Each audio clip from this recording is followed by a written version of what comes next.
Please welcome Susan, everybody.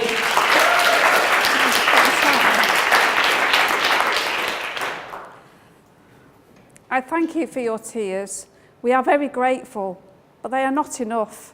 Now you must do something. These were the words of Bassem Tamimi, the father of Palestinian child prisoner Ahed Tamimi. Ahed Tamimi was imprisoned for slapping an Israeli soldier, an act that the Israeli authorities described as terrorist. In 2017, I was privileged enough to be a part of a national teacher delegation to the West Bank in Palestine. And I just want to share with you some of the things I saw, heard, and experienced. So Palestine is a land under occupation. Between the years 1947 to 1949, thousands of Palestinians were killed or forcibly removed from their homes, towns, and villages. Today, 6 million Palestinians still live as refugees. So what's life like in the West Bank? What's it like to live in Palestine? It's probably the nearest thing to apartheid that you will ever see. Imagine the authorities turning up to your house saying that they have the rights to demolish it because it is their land. This happens to hundreds of Palestinians every year. Their homes are completely demolished to make way for illegal Israeli settlements. Imagine queuing for hours at a checkpoint manned by heavily armed soldiers, waiting to go to work, school, or just to see relatives. We passed through just one of these checkpoints and we all thought it felt like a human cage.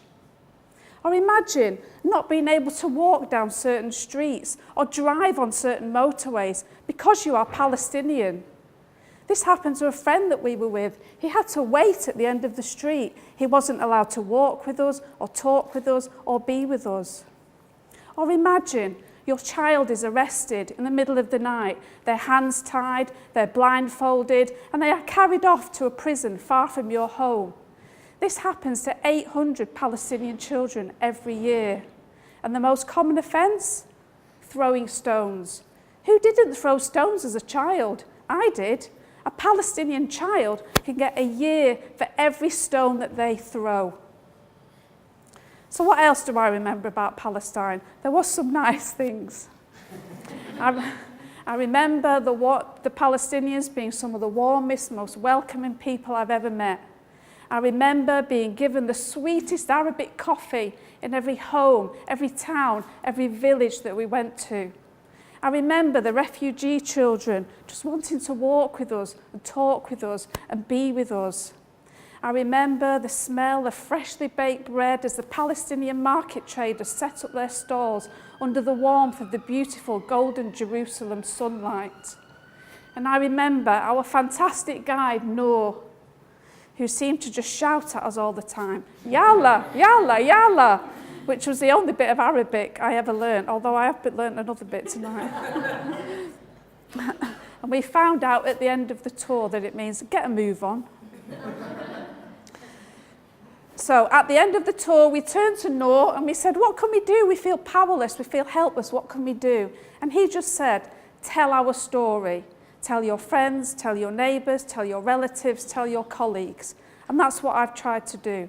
So my message is clear. Read about Palestine, ask questions about Palestine, talk to people about Palestine, or if you can, go to Palestine, because I guarantee that on your return, you will want to tell their story.